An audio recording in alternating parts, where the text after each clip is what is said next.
باہر سڑکوں اور سیاسی میدان میں اس ساری صورتحال کا مقابلہ کرنے کی تیاری کر رہے ہیں. تو اس سے ظاہر یہ ہوتا ہے کہ وزیر اعظم جو زیادہ پر اعتماد نہیں ہے، کیونکہ اتحادی جو ہیں وہ ابھی تک جو ہے وہ انہیں واضح طور پر اپنے تعاون کی یقین دہانی نہیں کرا رہے، اور اپوزیشن جماعتوں کے ساتھ اور قیادت کے ساتھ جو راہ و رسم ہے وہ گزشتہ چند دنوں میں وہ بڑھتا ہوا نظر آ رہا ہے. مسلم لیگ کاف کی بات کریں، ایم کے ایم کی بات کریں، آج بھی ایم کے ایم کے وفد کی ایک تفصیلی ملاقات ہوئی ہے پیپلز پارٹی کی قیادت سے، اور پیپلز پارٹی کی قیادت کا یہ کہنا ہے کہ ایم کے ایم کے ساتھ معاملات بہت حد تک فائنل ہو چکے ہیں. گزشتہ روز جو مسلم لیگ کاف کی پارلیمانی پارٹی کا جو اجلاس ہوا تھا، اس کے بعد جو اسپیکر پنجاب اسمبلی چودھری پرویز الہی کی جانب سے پہلی دفعہ یہ جو آن ریکارڈ یہ بات کی گئی کہ شہباز شریف سے ملاقات کسی بھی وقت ہو سکتی ہے، اور اس کے ساتھ ساتھ انہوں نے یہ بھی کہا کہ ہم اپوزیشن کا ساتھ دینے کی صورت میں وزارتوں سے استعفیٰ دیں گے. تو اس طرح جو اب تک کی صورتحال ہے اس میں یہ دونوں اتحادی جماعتیں کلیدی اہمیت کی حامل ہیں، کیونکہ مسلم لیگ کاف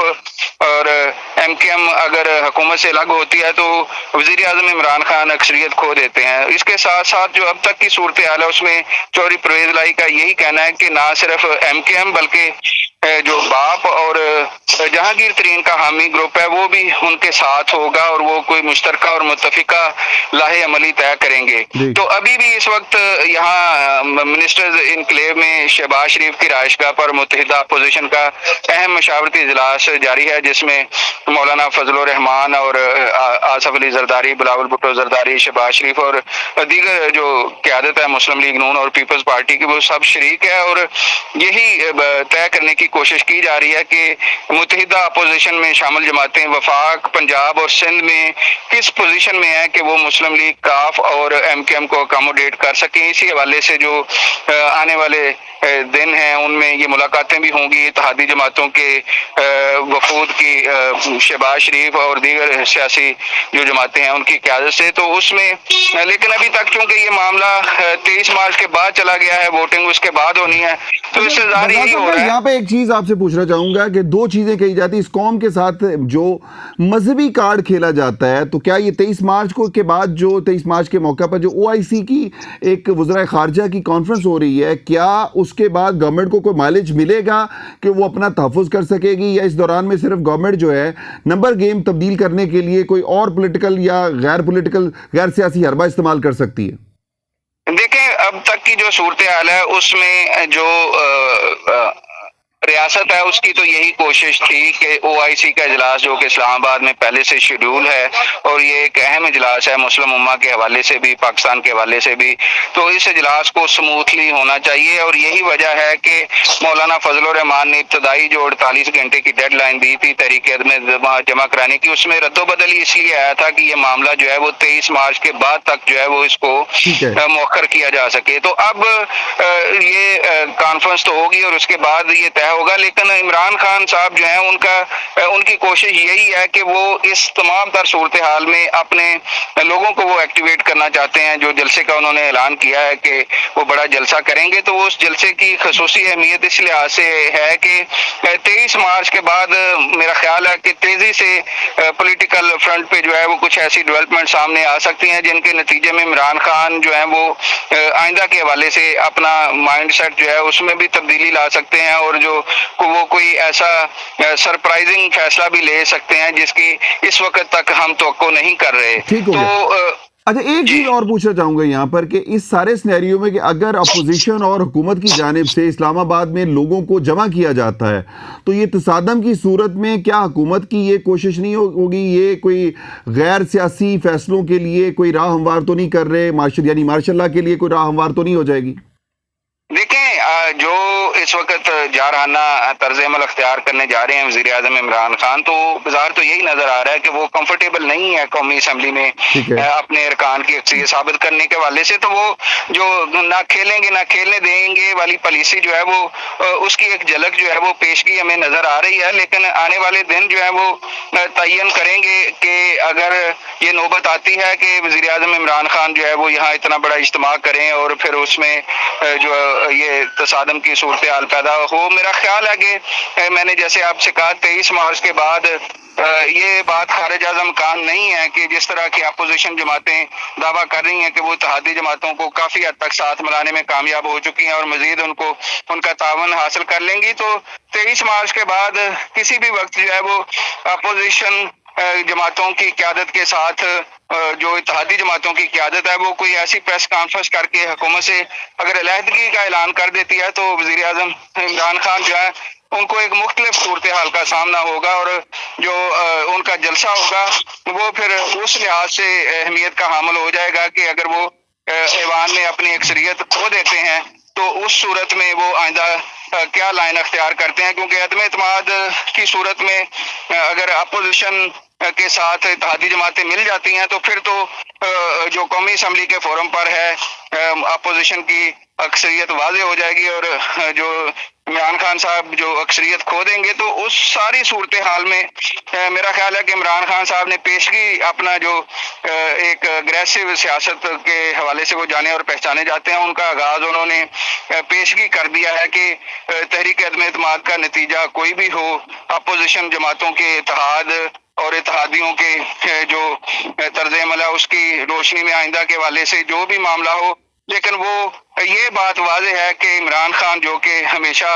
یہ اس حوالے سے جانے اور پہچانے جاتے رہے کہ وہ فائٹ کرتے ہیں اور فائٹ بیک کرتے ہیں, تو وہ ایسا نہیں ہے کہ یہ تحریک عدم اعتماد اگر کامیاب بھی ہو جاتی ہے تو وہ چپ کر کے بیٹھیں گے. وہ یقیناً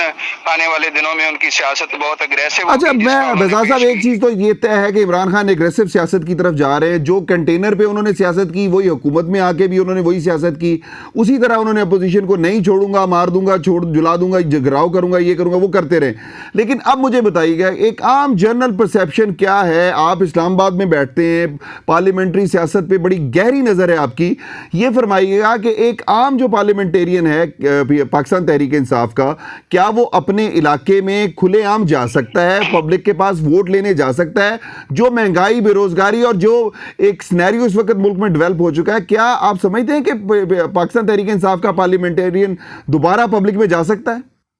دیکھیں عمران خان صاحب کو موجودہ صورتحال میں جو بڑا ایک ڈس ایڈوانٹیج ہے وہ یہی ہے کہ ایک تو 4 سال میں ان کی جو حکومت کی جانب سے عوام کے حوالے سے کوئی پرفارمنس بہت اچھی نہیں رہی ہے. اس وقت مہنگائی بے روزگاری سمیت جو دیگر اہم مسائل ہیں جن کا قوم کو سامنا ہے, اسی وجہ سے جو ارکان قومی اسمبلیاں جو کہ اب 1 سال رہ گیا موجودہ اسمبلیوں کا, تو وہ ان کو 1 سال کے بعد ویسے بھی الیکشن میں جانا ہے اور جب بھی انتخابات جو آتے ہیں تو اس سے پہلے ہم یہ دیکھتے ہیں کہ جو مختلف جو امیدوار ہیں جو اپنے حلقوں میں میٹر کرتے ہیں تو وہ انتخابات سے پہلے ہی یہ صورتحال بانپ لیتے ہیں کہ آئندہ کی فضا کس سیاسی جماعت کے لیے ہموار ہے. تو الیکٹیبلز ہمیشہ جو ہے وہ ایک چھتری سے اڑ کر دوسری چھتری پر جانے کے لیے تیار ہوتے ہیں. تو موجودہ صورتحال میں عمران خان صاحب کو یہی ڈس ایڈوانٹیج ایک دیکھنے میں آ رہا ہے کہ پاکستان تحریک انصاف کے وہ ارکان جو سمجھتے ہیں کہ پنجاب میں آئندہ ان کے لیے پی ٹی آئی کے ٹکٹ پر جیتنا ممکن نہیں ہوگا, اسی طرح کچھ ارکان جو ہیں وہ خیبر پختونخوا سے بھی تعلق رکھتے ہیں, تو وہ اس وقت مسلم لیگ نون اور پاکستان پیپلز پارٹی کی قیادت سے بات چیت میں مصروف ہیں اور وہ یہ یقین دہانیاں چاہتے ہیں کہ آئندہ انتخابات میں یہ جماعتیں ان کو اپنا انتخابی ٹکٹ دیں گی. تو اس صورت میں وہ پاکستان تحریک انصاف سے ہٹ کر جو ہے وہ مسلم لیگ نون پیپلز پارٹی اور اپوزیشن کی دیگر جماعتوں کو اپنے تعاون کی یقین دہانی کرا رہے ہیں. تو یہ ساری صورتحال عمران خان صاحب کے لیے ایک تو جو ان کی گورنمنٹ کی بیڈ پرفارمنس ہے اور دوسرا یہ کہ اب آخری سال شروع ہونے والا ہے موجودہ اسمبلیوں کا, تو یہ دونوں چیزیں ایسی ہیں جن کی وجہ سے عمران خان صاحب کو ایک ڈس ایڈوانٹیج ہے اور وہ دباؤ کی صورتحال میں ہیں. یقیناً ان کے جتنے بھی ممبران سے ہماری بات ہوتی ہے تو وہ اس بات کا ہمارے ساتھ گفتگو میں اعتراف کرتے ہیں کہ جو عوام کو درپیش مسائل ہیں ان کو خاطر خال نہ ہونا اور عمران خان صاحب کا جو ایک کنفرنٹریشن کی سیاست ہے وہ بھی یہ سمجھتے ہیں کہ اس وجہ سے بہت سارے معاملات جو طے ہونا باقی تھے یا طے ہو سکتے تھے وہ اس لیے نہیں ہوئے کہ وہ مسلسل جو ہے اپوزیشن جماعتوں کی قیادت کے ساتھ ایک محاذرائی کی کیفیت میں رہتے ہوئے انہوں نے یہ تقریباً 4 سال کا عرصہ گزار دیا ہے. اگر یہی جو توانائیاں اگر وہ عوامی مسائل کے حل پر زیادہ دی جاتی تو شاید آج اپوزیشن کی وہ ساری قیادت ریلیونٹ ہو جاتی جو اب موجودہ صورتحال میں موجودہ حکومت کی بیڈ پرفارمنس اس کی وجہ سے ریلیونٹ بھی ہے، اور قوم جو ہے یہ بھی امید کر رہی ہے کہ جی وہ ان کے مسائل کا آگے جا کے حل کریں گے، اور موجودہ حکومت کے حوالے سے جو عوام میں ایک ناپسندیدگی ہے اور ناراضگی ہے وہ تو واضح ہے، وہ ہم اچھا رضا صاحب آخر میں ایک سوال ضرور پوچھنا چاہوں گا کہ اس وقت جو سنیریو ہے کہ پیپلز پارٹی میں کچھ لوگ جا رہے ہیں، پاکستان تحریک انصاف کے چند صاحب کی واپسی ہو چکی ہے، دوسری طرف علیم خان اور جہانگیر ترین صاحب کی مسلم لیگ نواز کی قیادت سے ملاقاتیں، اور اس کے بعد جو ملاقاتوں کے رد عمل جو سامنے آ رہا ہے اس سے لگتا ہے کہ ایک بڑی تبدیلی اور بڑی واضح قسم کی تبدیلی آ رہی ہے، تو آپ کیا سمجھتے ہیں کہ اس کے کیا امپیکٹس ہوں گے پاکستان تحریک انصاف کی سیاست میں؟ کیا پاکستان تحریک انصاف کی گورنمنٹ میں جو کرپشن کے سکینڈل جو ان کے جانے کے بعد بہت بڑے بڑے سکینڈلز آئیں گے جو ماضی میں ہو چکے ہیں، اور 4 سالہ گورنمنٹ کے دور میں ہم نے نہیں دیکھا کہ قرضے تو بہت زیادہ لیے گئے لیکن کوئی ایسا پروجیکٹ نہیں لگا جو کہا جائے کہ ان قرضوں کی بدولت لگاؤ، لیکن جو کرپشن ہوگی، کرپشن کے جو سکینڈل سامنے آئیں گے وہ میرا خیال ہے کہ اربوں سے کم کا تو کوئی بھی سکینڈل نہیں ہوگا، تو اس کے کیا امپیکٹس ہوں گے؟ یہ جو جہانگیر ترین اور علیم خان کی سیاست جو ایک آگے کی طرف جا رہی ہے اس کو آپ کیسے دیکھتے ہیں؟ دیکھیں، یہ وہ ساری جو آپ نے بات کی ہے عمران خان صاحب کا، وہ ایک کہہ لیں کہ جو ایک ضدی رویہ ہے کہ وہ جو ایک بات ٹھان لیتے ہیں یا کسی کے حوالے سے جو ان کی ایک رائے ایک دفعہ ڈیولپ ہو جاتی ہے تو وہ اس پر بضد رہتے ہیں۔ یہی وجہ ہے کہ انہوں نے جو پاکستان تحریک انصاف کے یہ دونوں رہنما جو ہیں وہ جہانگیر ترین اور علیم خان جن کا آپ نے ذکر کیا، ان کا وفاق اور پنجاب میں حکومت سازی کے حوالے سے بڑا کلیدی کردار تھا۔ انہوں نے لوگوں کو مینج کیا اور آزاد ارکان کو پی ٹی آئی میں شامل کر کے پاکستان تحریک انصاف کی پنجاب میں جو اقلیت تھی اس کو اکثریت میں تبدیل کیا، اور مسلم لیگ نون کو وہاں حکومت بنانے سے جو ناکامی ہوئی وہ اس میں ان کا بڑا کلیدی کردار تھا۔ لیکن دونوں رہنماؤں کو مختلف مواقع پر نہ صرف ناراض کر دیا گیا بلکہ ان کے حوالے سے جو کچھ ایسے سخت فیصلے دیکھنے میں آئے جن کا بظاہر ان کو کوئی زیادہ نقصان تو نہیں ہوا، لیکن ان کی عمران خان صاحب سے ناراضگی جو ہے وہ انتہائی گہری ہو گئی، اور اسی کی بنیاد پر آج جہانگیر ترین اور علیم خان جو ہے وہ ان سے ایک مختلف لائن لیتے ہوئے نظر آ رہے ہیں۔ تو آنے والے دنوں میں یقیناً ان کا بھی ایک اہم سیاسی کردار ہوگا پنجاب میں، جس طرح میں نے کہا کہ اب بلدیاتی انتخابات بھی ہونے ہیں، اور اس کے بعد قومی انتخابات بھی اگر یہ تحریک عدم اعتماد کامیاب ہوتی ہے تو اپوزیشن کا تو یہی کہنا ہے کہ وہ جلدی انتخابات کی طرف جائیں گے۔ تو اس تمام تر صورتحال میں یقیناً علیم خان اور جہانگیر ترین کے جو حامی ارکان ہیں وہ بھی اپنا سیاسی مستقبل سیکیور کرنا چاہتے ہیں، تو اس ساری صورتحال میں وہ بھی اپنی جو کارڈز ہیں وہ اچھے طریقے سے کھیل رہے ہیں، وہ بھی مختلف نہ صرف اتحادی جماعتوں سے بات چیت کر رہے ہیں تاکہ ایک ان کے پلڑے میں رہ کے، اور اگر وہ کوئی زیادہ بہتر مقاصد حاصل کر سکتے ہیں، اہداف حاصل کر سکتے ہیں تو وہ کریں، اور بصورت دیگر جو ہے وہ مسلم لیگ نون کی قیادت کے ساتھ بھی ان کے رابطے میں دیکھنے میں آ رہے ہیں۔ آج بھی حمزہ شہباز کی ان کے ساتھ ایک تفصیلی ملاقات ہوئی جس میں جو باہمی تعاون ہے اس کے حوالے سے تبادلہ خیال کیا گیا اور بات چیت کی گئی اور مختلف آپشنز کو زیر بحث لایا گیا۔ جہاں تک آپ نے کرپشن سکینڈلز کی بات کی تو وہ تو دیکھیں جب بھی کوئی حکومت ہوتی ہے تو اس کے جانے کے بعد ہی اصل صورتحال سامنے آتی ہے، لیکن موجودہ حکومت کے دور میں بہت سارے سکینڈلز جو ہیں وہ سامنے آئے، لیکن ان کو ایک فرینڈلی چیئرمین نیب جو ہے اس وقت میسر ہے، اور چیئرمین نیب نے ہمیشہ جو ہے وہ اگر یہ کہا جائے تو غلط نہیں ہوگا کہ حکومت کی طرف سے ذرا آنکھیں بند کیے رکھی ہیں اور کوئی بہت زیادہ کوئی ایسے فیصلے دیکھنے میں نہیں آئے، اور حکومت نے جو نیب آرڈیننس میں جو حالیہ ترامیم لے کر آئے ہیں ان کا بنیادی مقصد بھی یہی ہے کہ موجودہ حکومت اور کابینہ کی جانب سے جو فیصلے لیے گئے اور جو حکومتی شخصیات کی جانب سے جو اقدامات اٹھائے گئے ان کو نیب کے دائرہ کار سے باہر رکھا جائے تاکہ آنے والے دنوں میں ان کو کسی کارروائی کا سامنا نہ کرنا پڑے۔ لیکن ہم نے یہ دیکھا اگر ہم پچھلے 20-25 سال کی سیاست کو دیکھیں تو یہاں مکافات عمل کا سامنا ہر ایک کو کرنا پڑا ہے، جس نے بھی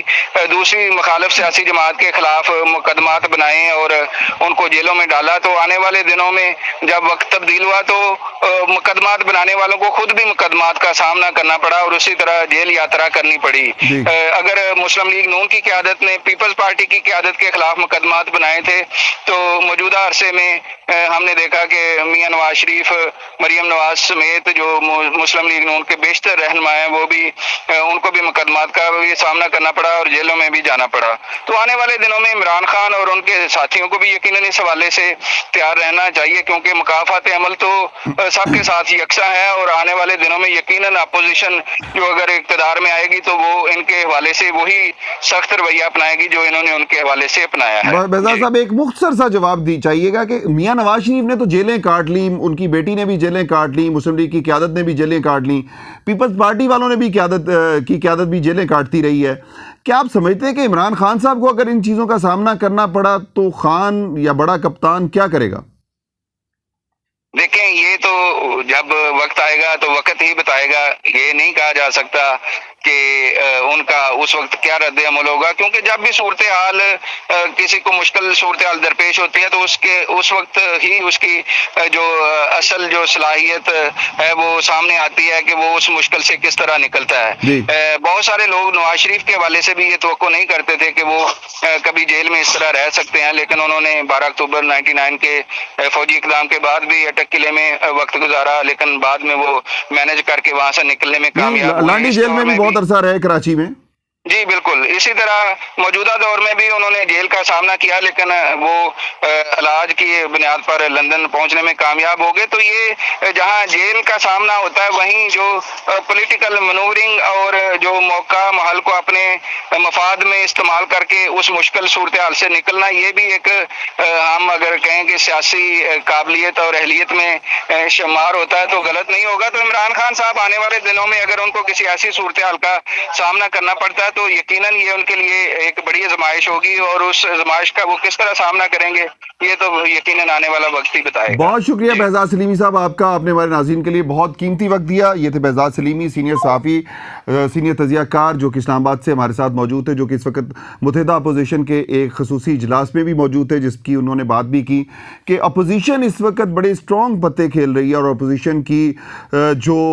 سیاست ہے وہ بڑی کامیابی سے آگے بڑھ رہی ہے، جبکہ عمران خان صاحب اپنی اسی ناکامی کو مد نظر رکھتے ہوئے تھوڑے سے جذباتی بھی ہو چکے ہیں، اور وہ اس سیاست کے میدان کو، اس سیاسی کھیل کو جو ہے وہ پبلک میں لے کے جا کر جلسے کرنا شروع کر دیے. پنجاب میں جس طرح 2 جلسے کیے گئے، جس طرح پٹواریوں کے ذریعے، جس طرح سرکاری لوگوں کے ذریعے لوگوں کو وہاں جلسوں میں حافظ آباد میں اور دیگر علاقوں میں بلوایا گیا، تو یہ ایک الگ صورتحال ڈیولپ ہوئی ہے کہ اب پاکستان تحریک انصاف کے سربراہ عمران خان صاحب جو گفتگو جلسوں میں کر رہے ہیں، جو جس طرح کے وہ زبان استعمال کر رہے ہیں، یہ ماضی میں بھی کرتے رہے ہیں ان کے خلاف، اور حکومت کے دوران بطور وزیر اعظم بھی ان کا رویہ یہی رہا ہے کہ انہوں نے کبھی بھی اپوزیشن کے ساتھ بیٹھ کر بات کرنے یا حکومت کو چلانے یا ملک کو چلانے کے لیے کبھی مفاہمت کی سیاست کی طرف کبھی نہیں گئے. وہ ایگریسو سیاست اور اپوزیشن کو دبانے کے لیے دبانے میں ہی مصروف رہے. لیکن یہی وجہ ہے کہ 4 سالہ کارکردگی میں اگر ان کے دیکھا جائے تو سوائے اس کے کہ اپوزیشن کے خلاف مقدمات، انتقامی کارروائیاں اور چور کی گردان کے سوا کچھ نہیں ہے. اور اگر چور تھے تو ان 4 سالوں میں آپ کے پاس تمام ایجنسیاں، تمام سہولتیں موجود تھی، تو آپ نے ان کو چوروں کو ثابت کر کے جیلوں میں ان کو سزائیں کیوں نہیں دلوائی؟ یہ ایک بڑا سوال رہ جاتا ہے موجودہ حکومت کے لیے. لیکن دوسری جانب پبلک کا جو سب سے بڑا سینٹیمنٹ ہے کہ مہنگائی اور بے روزگاری نے عوام کے لیے زندگی بہت مشکل کر دی ہے. اس مشکل زندگی سے کون آ کر ان کو نجات دلائے گا؟ پاکستان کی اکانومی کو، پاکستان کی معاشی صورتحال کو کیسے ٹھیک کیا جا سکتا ہے؟ اس پر پھر کسی دن بات کریں گے. اس وقت اپنے میزبان میاں طارق کو پروگرام پریس کلب لائیو سے اجازت دیجیے. اللہ نگہبان. پاکستان زندہ باد.